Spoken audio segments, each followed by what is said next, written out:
सरस्वती सुर दीजिए,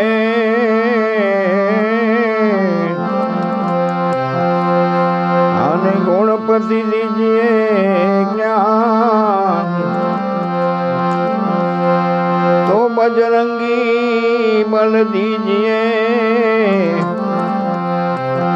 हरे सदगुरु दीजिए ज्ञान। तो सदगुरु नी दया विना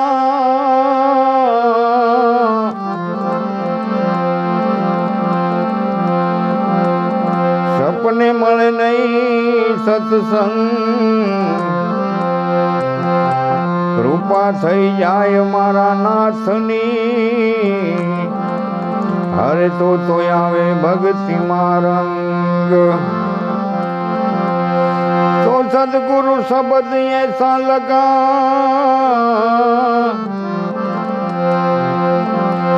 अने दवा करूं तो रुजत नहीं, हरे रे वो जल मोरा शरीर। तो गुरु मिला तो सब कुछ मिला, और मिला नहीं कोई। ये सुत धारा धन लक्ष्मी, हरे रे वो तो पापी के जन्म घर होय।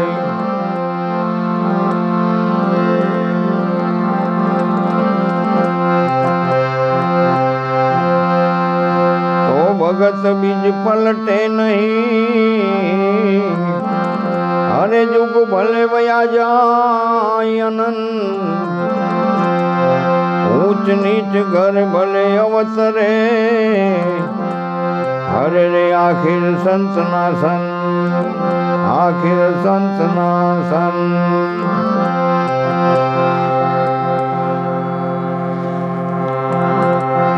तो सतमा हाले, सतमा माले, अने सतनी कमाई खाय, पण अणहकनो कोईने ओदरे नहीं भाई। हरे रे सती तोरल कहे नो जड़ा मूल थी जाय। सत राखो लक्ष्मी नावर राज, पांडवे आंबोरो पियो। सत राखो रे लक्ष्मी नावर राज, पांडवे आंबोरो पियो। ए दुर्वासा ऋषि एम बोलिया,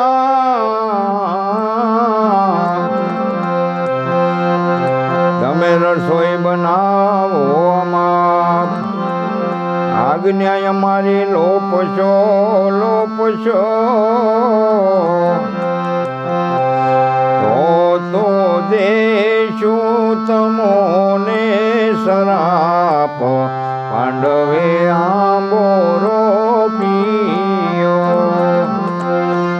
તો દેશું તમોને સરાપ, પાંડવે આંબોરો પીયો।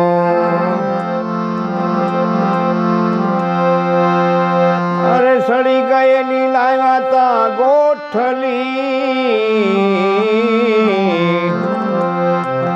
અને શેકેલ એની છાલ। પાંચ કડીમાં પકવો આંબલો આંબલો, અરે એના કરવા છે અમારે ફરાળ, પાંડવે આંબોરો પીયો।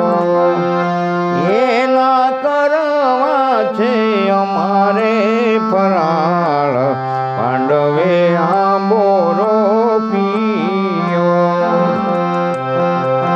રેજી તમે મેર કરો ને મહારાજ, પાંડવે આંબોરો પીયો। હેજી તમે મેર કરો ને મહારાજ,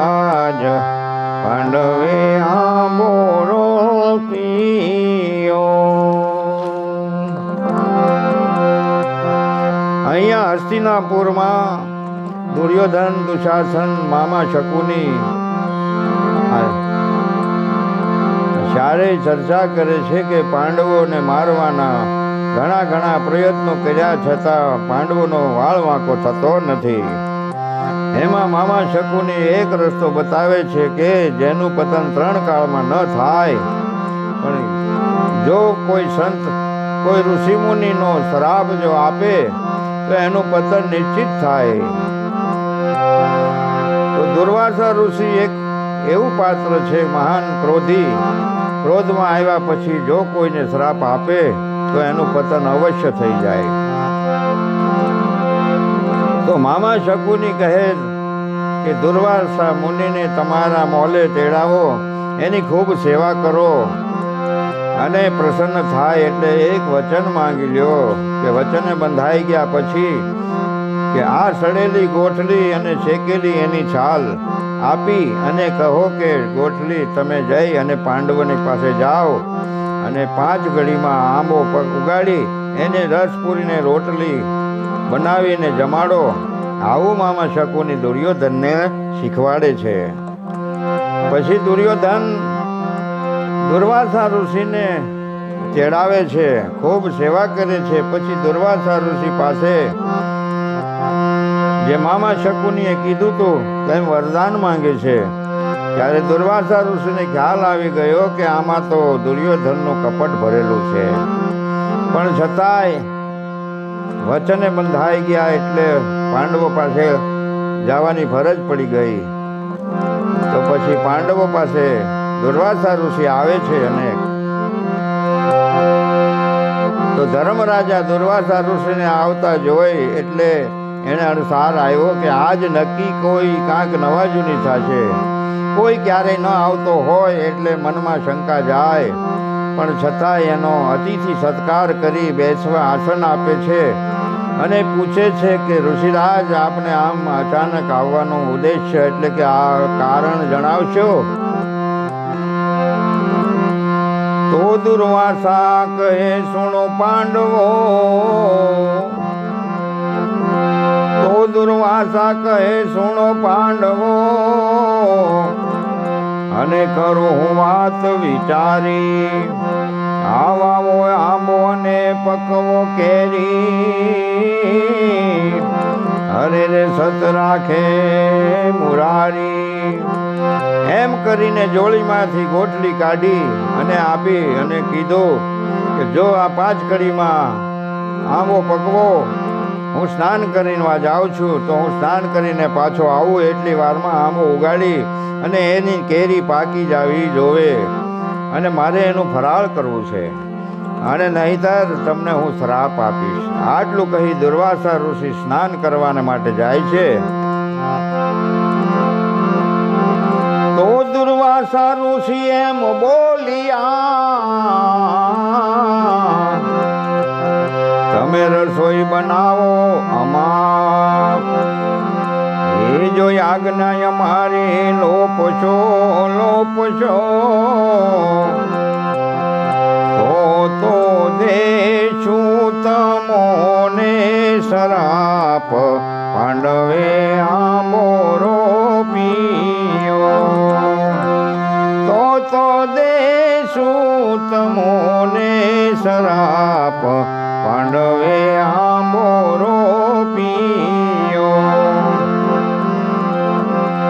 તો સડી ગયેલી લાવ્યા તા ગોઠલી અને શેકેલ એની છાલ, 5 કડીમાં પકવો આંબલો આંબલો, હેજી એના કરવા છે અમારે ફરાળ, પાંડવે આંબો રોપ્યો. એના કરવા છે અમારે ફરાળ, પાંડવે આંબો રોપ્યો.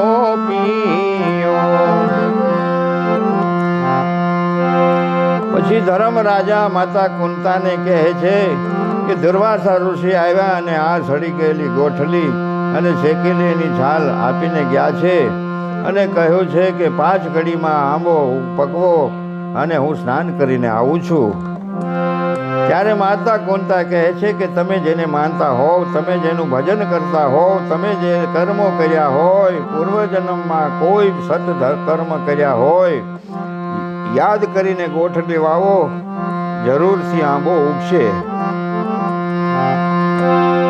પછી ધર્મરાજા બે હાથ જોડીને કહે છે કે અમે પૂર્વ જન્મની અંદર હું એક સંન્યાસી પુરુષ હતો. 12 વર્ષ સુધી નવ ધૂણા ધખાવી, મોઢામાં અન્નનો એક પણ દાણો નાખ્યા વિના મેં તપ કર્યું છે.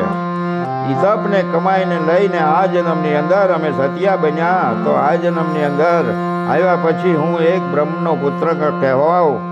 પણ જો મેં ક્યારેય સત્યને ઠેકાણે અસત્ય ન ભાખ્યું હોય, તો ક્યારેય જૂઠું ન બોલ્યા હો,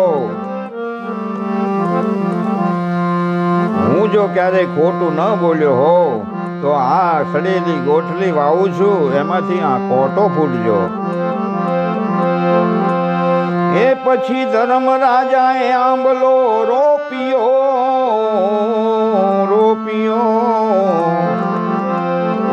અને ધરીને હરિનું ધ્યાન સ્મરણ કર્યા શ્રી શ્યામના. ત્યાં તો આંબે આવ્યા છે રાતા બે પાન, પાંડવે આંબો રોપ્યો. ત્યાં તો આંબે આવ્યા છે રાતા બે પાન, પાંડવે આંબો રોપ્યો. સત રાખો રે લક્ષ્મીના વરરાજ, પાંડવે આંબો રોપ્યો. એવા સત રાખો રે લક્ષ્મીના વરરાજ, પાંડવે આંબો રોપ્યો. તો આંબો ઉગીને તૈયાર થાય છે અને પાન રાતા આવી ગયા. અને હવે પછી અર્જુનનો વારો આવે છે. અર્જુન પોતાનું કર્મ યાદ કરીને કહે છે કે પૂર્વ જન્મની અંદર હું એક ગરીબ બ્રાહ્મણ પુરુષ હતો. હું 12 ગામમાં ભિક્ષા માંગુ તોય મારું ને મારી ઘરવાળીનું પેટ નહોતું ભરાતું. એક દિવસ ઘરની નારી કટુ વચન બોલે છે અને અર્જુન ઘરનો ત્યાગ કરીને વનમાં નીકળી જાય છે. વનમાં એક આશ્રમની બહાર જમણવાર પૂરું થયા પછી હેઠા પતરાળા ફેંકી દીધા હોય. હેઠા પતરાળામાં જે કાંઈ વધ્યું ઘટ્યું ચોટ્યું હોય એ અર્જુન બહુ ભૂખ્યો હતો એટલે હેઠા પતરાળામાંથી ખાવા માંડ્યો. એટલામાં ત્યાંથી કોઈ સાધુ પસાર થાય છે અને થયું કે આ માણસ બહુ ભૂખ્યો લાગે છે, એટલે એક આશ્રમની અંદર લઈ જાય છે અને એને ખાવા માટે 5 લાડવા આપે છે. તો અર્જુન 5 લાડવા લઈ નદીના પટમાં બેસીને જ્યાં ખાવાની શરૂઆત કરે છે, પહેલો લાડવો ખાવા જાય તૈયારી કરે છે, ત્યાં કોઈ અભ્યાગત આવે અને ભિક્ષુક આવીને માંગે છે તો અર્જુન એને પહેલો લાડવો આપી દે છે. પછી બીજો લાડવો ખાવા જાય તો કોઈ વૈષ્ણવજન આવે. એમ કરતાં 4 લાડવા લઈ ગયા અને 1 લાડવો વધે છે. એ 5મો લાડવો જ્યાં ખાવા જાય ત્યારે ભગવાન કૃષ્ણ એની કસોટી કરવા માટે આંધળાનો સ્વરૂપ લઈને આવે છે. તો એ 5મો લાડવો ખાવાની જ્યાં તૈયારી કરતા હોય ત્યાં 5મો લાડવો હોય તે 5મો લાડવો ભગવાન શ્રી કૃષ્ણ માંગી લે છે. ત્યારે અર્જુનને બહુ ક્રોધ આવ્યો અને ખાવા માટે 5 લાડવા આપ્યા. પણ પહેલો ખાવા જાય તો બીજો લઈ જાય, ત્રીજો ખાવા જાય તો બીજો લઈ જાય. એમ કરતાં 4 લાડવા તો બીજા વ્યક્તિ લઈ ગયા છે અને આ 1 લાડવો વધ્યો છે તો એ ખાવા કોઈ દેતું નથી. ક્રોધમાં ને ક્રોધમાં આવે અને આલે શાળા એમ કહી 5મો લાડવો ભગવાન શ્રી કૃષ્ણને આપી દે છે. ત્યારે ભગવાન શ્રી કૃષ્ણએ એને આગલા જન્મની અંદર શાળા કીધું એટલે આ જન્મમાં ભગવાન કૃષ્ણ એમના શાળા બન્યા. તો એ પોતે ભૂખ્યા રહીને બીજાને ખવડાવવું એ કોઈ જેવી તેવી વાત ન કહેવાય. તો અર્જુન ભૂખ્યો ભૂખ્યા રહી અને બીજાના પેટની આંતરડી થારી, અગ્નિ થારી. તો આવા કર્મો કરી અને અમે આ જન્મની અંદર અમે સત્યા બન્યા. તો આ જન્મની અંદર આવ્યા પછી હું એક ધનુર્ધારી કહેવાવ, બાણાવળી કહેવાવ. પણ જો મેં ક્યારે યુદ્ધનો નિયમનો ભંગ કર્યો હોય તો આંબે જે કોટો ફૂટ્યો છે તો ત્યાં ડાળિયું ફૂટજો. હે અર્જુન તો મહાસતવાદીઓ, અર્જુન તો મહાસતવાદીઓ, જેણે રાખ્યા હૃદયમાં જગદીશ, સ્મરણ કર્યા શ્રી કૃષ્ણના, કૃષ્ણના. ત્યાં તો આંબે ફૂટી છે ડાળો ચારે કોર, પાંડવે આંબો રોપ્યો. ત્યાં તો ડાળ્યો ફૂટી છે ચારે કોર, પાંડવે આંબો રોપ્યો. એવા સત રાખો ને માધવરાય, પાંડવે આંબો રોપ્યો. એવા સત રાખો ને લક્ષ્મીના વરરાજ, પાંડવે આંબો રોપ્યો.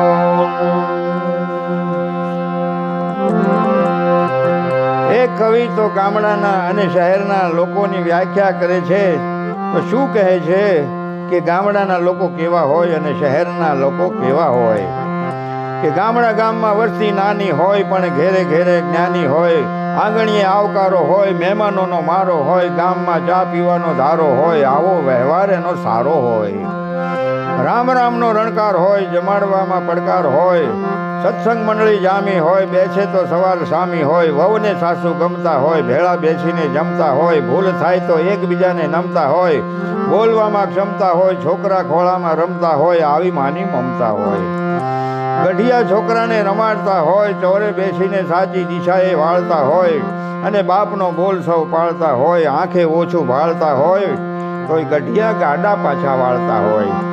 દેવ જેવા દાતા હોય, ભક્તિએ રંગાતા હોય, પાંચમાં પૂછાતા હોય, મહેનત કરીને ખાતા હોય, પરબે પાણી પાતા હોય, ઘી દૂધને મધુર મીઠી છાશ હોય, રમઝટ કરતા રાસ હોય, વાણીમાં મીઠાશ હોય, કાચા પાકા મકાન હોય, પણ એમાં એક દુકાન હોય, ગ્રાહકોને માન હોય, જાણે મળ્યા કોઈ ભગવાન હોય. જ્યાં સુખી એના સંતાન હોય, એક ઓસરીએ રૂમ 4 હોય, ખુલ્લા ઘરના દ્વાર હોય, કુવા કાંઠે આરો હોય, નદી કેરો કિનારો હોય, વહુ દીકરીનો વર્તારો હોય, ભલે ધણી ગમે એવો કાળો હોય, પણ પ્રાણથી એ પ્યારો હોય. ત્યારે આ ગામડાની વ્યાખ્યા છે. અને શહેરની અંદર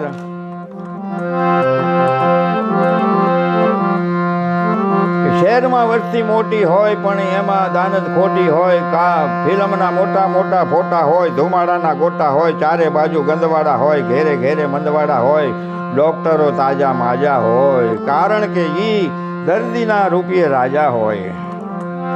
શેરીએ ગલીએ નાકા હોય, રસ્તા એના કાચા હોય, કારણ કે અહીંના કોન્ટ્રાક્ટર એમના કાકા હોય. આવો કહેવામાં શરમાતા હોય, આવજો કહેવામાં હરખાતા હોય, ખાવામાં સૌની મોર હોય, આવા તો ચારે કોર હોય.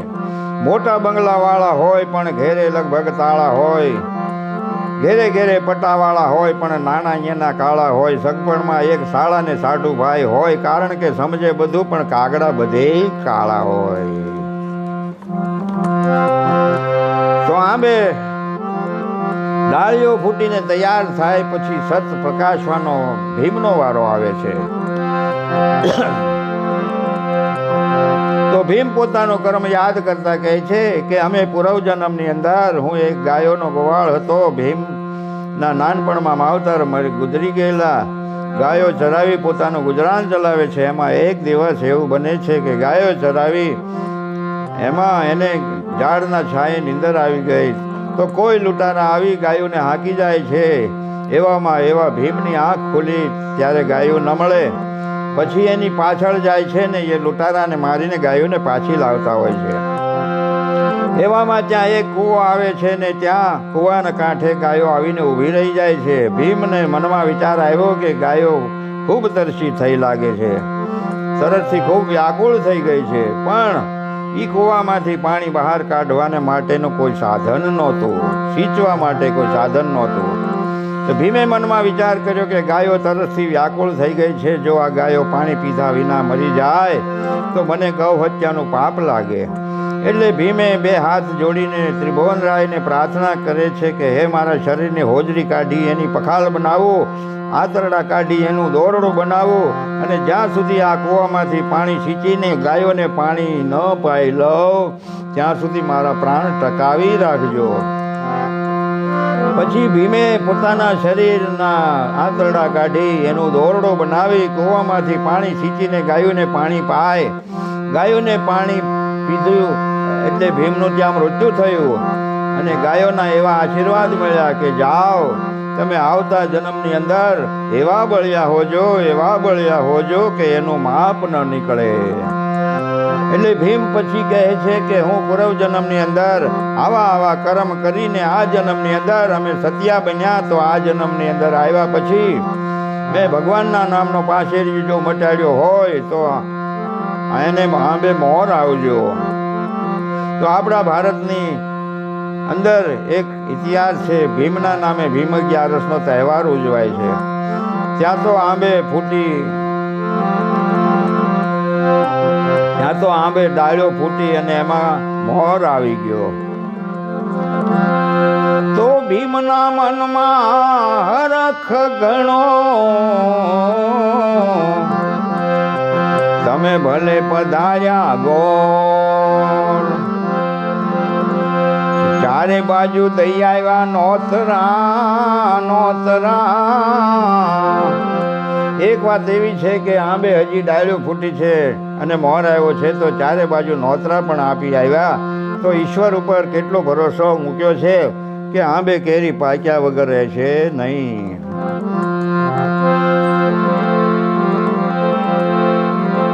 ત્યાં તો આંબે રૂડો મોર આવ્યો પાંડવે, ત્યાં તો આંબે આવ્યો છે રૂડો મોર, પાંડવે આંબો રોપ્યો. એવા સત રાખો રે લક્ષ્મીના વરરાજ, પાંડવે આંબો રોપ્યો.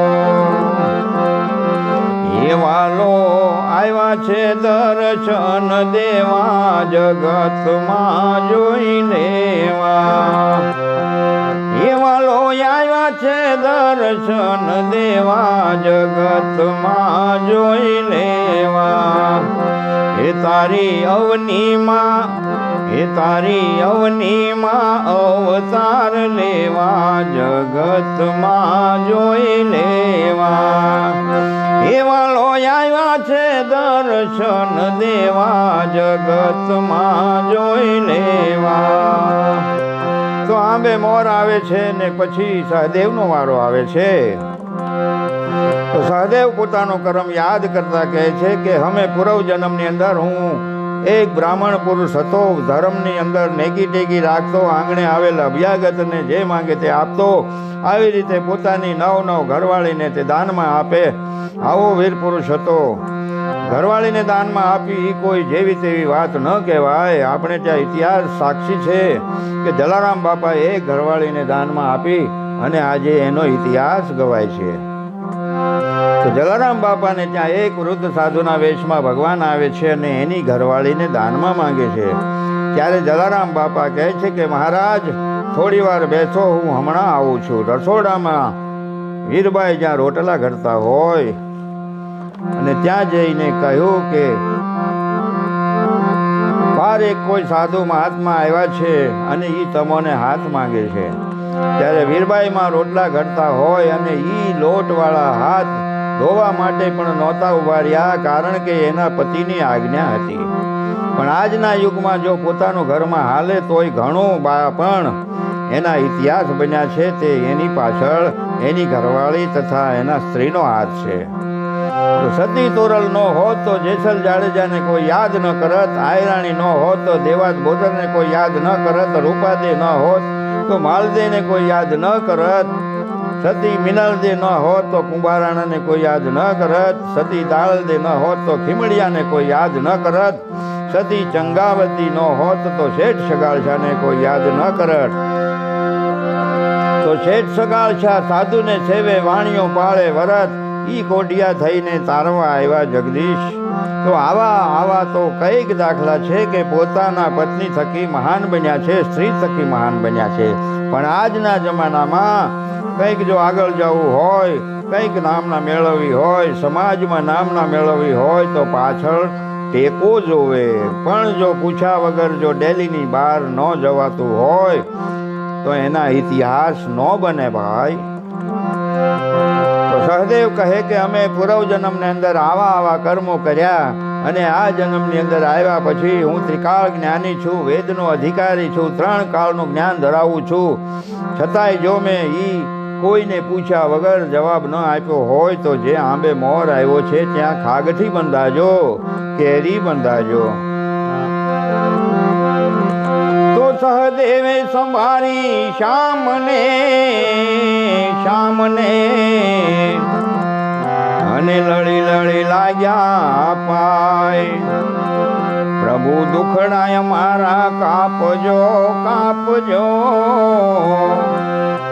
ત્યાં તો આંબે ખાગઠીઓ બંધાય, પાંડવે આંબો રોપ્યો.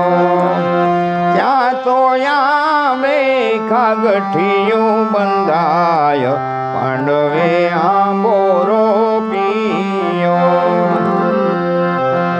એવા સત રાખો રે લક્ષ્મીના વરરાજ, પાંડવે આંબો રોપ્યો. હેજી તમે મેર કરો ને મહારાજ, પાંડવે આંબો રોપ્યો. આંબે કેરી આવીને તૈયાર થાય પછી નિકોળનો વારો આવે છે. ત્યારે નિકોળ પોતાનું કર્મ યાદ કરતા કહે છે કે પૂર્વ જન્મની અંદર હું એક ક્ષત્રિય પુરુષ હતો, ગંગાજીની 12 કોસ દૂર રહેતો. હાલતા હું ત્યાંથી પાણી ભરીને આવતો, ગુરુજીની સેવા કરતો અને એ જળથી ગુરુજીને સ્નાન કરાવતો. એક દિવસ ગુરુજીએ યજ્ઞ આદરે છે અને યજ્ઞની બીડું જગતમાં ભરે છે અને બીડાનો નિયમ હતો કે જે પુરુષ બીડું પકડે એને એના મસ્તકનું શ્રીફળ બનાવી યજ્ઞમાં હોમી દેવું. તો નિકોળે બીડું ઝડપ્યું, કેમ કે નિકોળ ક્ષત્રિયનું લોહી હતું.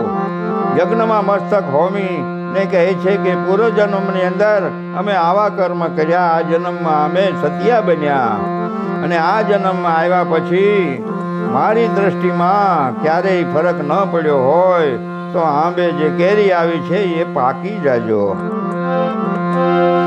તો નિકુળ નાનો બાંધવો, અરે 5 પાંડવની માય, એણે સમરણ કર્યા શ્રી શ્યામના.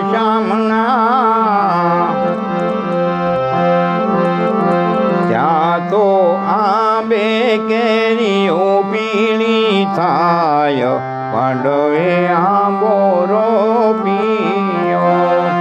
ત્યાં તો આંબે કેરી પીળી થાય, પાંડવે આંબો રોપ્યો. એવા સત રાખો રે લક્ષ્મીના વરરાજ, પાંડવે આંબો રોપ્યો. આંબે કેરી પાકીને તૈયાર થાય છે પછી માતા કુંતા દ્રૌપદીને કહે છે કે હવે તમે તમારું સત પ્રકાશો.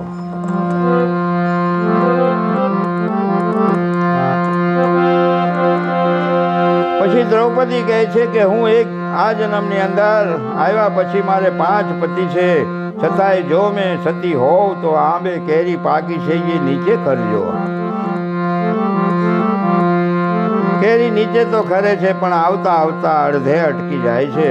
માતા કુંતા કહે છે કે તમારા સતમાં કોઈ ખામી રહી ગઈ લાગે છે, નહીતર કેરી ખરતા ન અટકે. પછી દ્રૌપદી કહે છે કે મારા સતમાં કોઈ ખામી નથી, પણ આ પાંચેય પતિ મારે મને એક સરખા હોવા જોઈએ, પણ અર્જુન પ્રત્યે મને થોડીક વધારે પ્રીતિ છે. ખરેખર પાંચેય પતિ મારે મને એક સરખા હોવા જોઈએ, પણ મારા મનમાં એટલી ખોટ છે કે અર્જુન પ્રત્યે મને થોડી વધારે પ્રીતિ છે. આટલો મારા મનમાં ભેદભાવ રહી ગયો, એટલે આ કેરી ખરતા અટકે છે. પછી કેરી હાથેથી ઉતારી અને રસ રોટલીને બનાવે અને દુર્વાસા ઋષિને જમવા બેસાડે છે. ને પછી દ્રૌપદી પીરસવાને માટે જાય છે. ત્યારે દુર્વાસા ઋષિ શું કહે છે?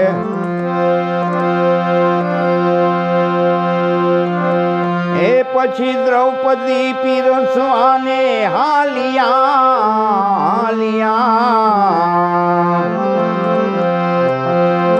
અને લાંબી કાઢીને લાજ, પણ હાથની વીણેલ છે કેરીઓ ઈ તો નો આવે અમારે કામ, પાંડવે આંબો રોપ્યો. ઈ તો નો આવે અમારે કામ, પાંડવે આંબો રોપ્યો. એવા સત રાખો રે લક્ષ્મી નાવર રાજ, પાંડવે આંબો રોપ્યો. તો દ્રૌપદી પીરસવાને જાય છે. દુર્વાસા ઋષિ ના પાડે છે ને હાથની વીણેલ કેરીઓ અમારે ન આવે કામ. પછી દુર્વાસા ઋષિ ઊભા થઈ જાય છે. ત્યારે માતા કુંતા કહે છે કે આટલી મહેનત કરી અને તમને જમવાની ના પાડો છો. તો દુર્વાસા ઋષિને કહે છે કે સડી ગયેલી, તારે દુર્વાસા ઋષિ કહે છે કે સડી ગયેલી ગોઠલી જાણે કોટો ફૂટતો હોય, જાણે ડાળો આવતી હોય, જાણે મોર આવતો હોય, જાણે કેરી બંધાતી હોય, અને જાણે કેરી પાકતી હોય, અને જાણે કેરી ખરે કેમ નહીં. કેરી ખરે તો જ હું જમું, નહીતર હું ભૂખ્યો જતો રહીશ. ત્યારે દુર્વાસા ઋષિ ઊભા થઈ જાય છે. અને પછી માતા કુંતા કહે છે કે ઋષિરાજ, હવે એક પણ ડગલું આગળ ભરતા નહીં. હું પણ એક સતી નારી છું, શ્રાપ આપીને હું ભસ્મ કરી શકું છું. ત્યારે દુર્વાસા ઋષિ ત્યાં થર ધ્રુજવા લાગે છે. અને પછી માતા કુંતા કહે છે કે મારે મારો સત પ્રકાશવાનો હજી બાકી છે. પછી માતા કુંતા પોતાના કર્મ યાદ કરતા કહે છે કે હું એક અબળા નારી હતી, 12 વર્ષ મેં ધૂણો દખાવી, મેં તપસ્યા કરી, જેને લીધે હું આ જન્મની અંદર સતી બની. અને આ જન્મની અંદર આવ્યા પછી મારા અને માદ્રીના બેયના જો એક કરીને માન્યા હોય. માતા કુંતાના 3 દીકરા હતા, યુધિષ્ઠિર, અર્જુન અને ભીમ. માદ્રીના સહદેવ અને નકુળ. પોતાના તો પોતાના હોય, પણ પારકાના પોતાના કરવા 5 દીકરા કોના? તો કે માતા કુંતાના. 5 પાંડવો કોના? તો કે માતા કુંતાના. ત્યારે કોઈ માતા માદ્રીને કોઈ યાદ કરતું નથી. તો મારા અને માદ્રીના જો એક કરીને રાખ્યા હોય તો કેરી નીચે ખરજો. એ પછી કુંતા માતાજી મન બોલિયા,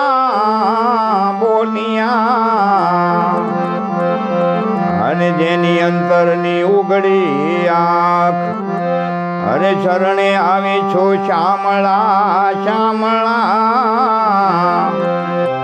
ત્યાં તો કેરી ખરી છે 1.25 લાખ, પાંડવે આંબો રોપ્યો. ત્યાં તો કેરી ખરી છે 1.25 લાખ, પાંડવે આંબો રોપ્યો.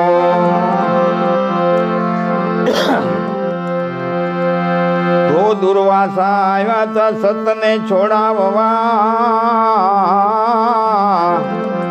પણ સત રાખ્યા એ માધવ રાય. પણ દુર્વાસા આવ્યા તા સતને છોડાવવા, પણ સત રાખ્યા માધવ રાય, પાંડવે આંબો રોપ્યો. એવા સત રાખ્યા રે માધવ રાય, પાંડવે